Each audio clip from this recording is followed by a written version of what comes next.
I now have the privilege to welcome Lauren Jappie, a courageous breast cancer survivor who has turned her personal journey into a beacon of hope and strength for others. Thank you so much for joining us, Lauren. Thank you for having me.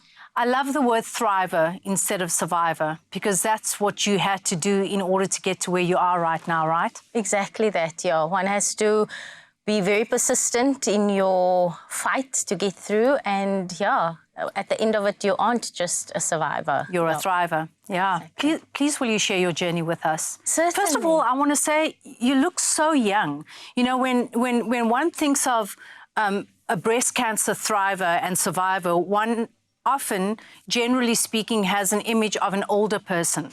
And you're so young. And that's exactly the misconception and why I've started speaking out about it. It's because we all think, you know, this is something that happens to older women.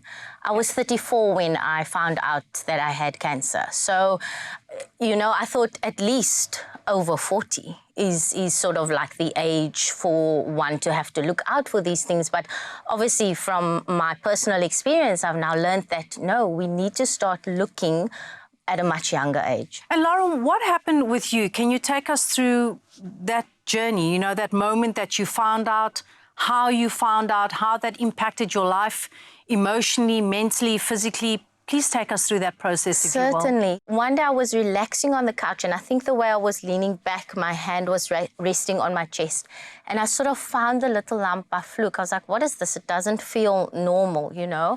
And I feel very fortunate in the sense that I don't work on a Monday. My week is a Tuesday to a Saturday. And I was like, oh, let me just go and check it out at the doctor. I messaged my sister. I said, I found this little lump. She's like, go check it out, you know. So you did that immediately? I went the very next Monday. Sunday I found it. I went the Monday. I couldn't get an appointment at my gynae, but I went to the GP.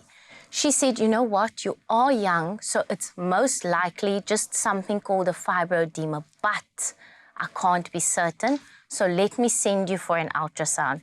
That there is what saved my life. Because had she said, you're young, it's just a fibroedema, don't worry about it, my cancer would have been far progressed by now, because I was then diagnosed afterwards with a very aggressive form of cancer called triple negative. So from the ultrasound, it wasn't too clear what it was. The radiologist said, you know what, let's rather do a biopsy. And of course, the result came back as cancer. What went through your mind? You know, initially, again, I'm very fortunate in that I'm not naturally someone who stresses out about things. I'm more a reactive type of person. So initially I was like, okay, what now? How are we going to attack this thing? And that's exactly how I chose to go through it. Was give me the information and I'm going to attack it. Immediately in my mind, I went, okay, this has happened. There's nothing I can do to change it now. So how are we going to treat? And I chose to go through it with determination. I have a young daughter, and I thought to myself, okay, who's going to be there in 17 years' time or so when she is going to matric balls or getting married one day, or, you know, whatever it is, she has to learn so many life lessons still. Who's going to be there to teach it to her? I'm going to be there, is what I told myself. So it was the determination. Can you take us through what happened with your treatment options and, you know, what was that emotional journey like for you and for your family members? It was grueling. The treatment that I had to undergo was quite hectic.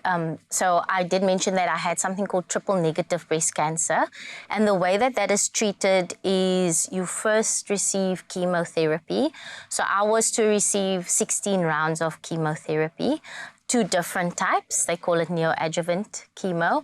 So I received 4 weeks, every 2 weeks, a cycle of the first chemotherapy, and thereafter I went on to weekly chemos for 12 weeks. With chemo, it's basically, it breaks down your system. Yeah. So during that time, you become so susceptible to picking up infections. And that for me was the hardest part, was I couldn't go into a shopping mall. I couldn't be around people the way that I normally would have been. Yeah. And it is very isolating, you know. Even people, well wishers, wanting to come and visit you, you almost have to say, sorry, please don't, rather. I need to keep my immune system up. Exactly. Yeah. And it's tough. I've got a daughter at school. So those school germs and things. So naturally, unfortunately, I ended up in hospital quite often, being diagnosed with various infections, etc. And that was difficult. And that's where the mental battle comes in, and where you have to build yourself up. Yes. Because nobody's going to do it for you but you. So you have to have that resolve and have the end picture in mind.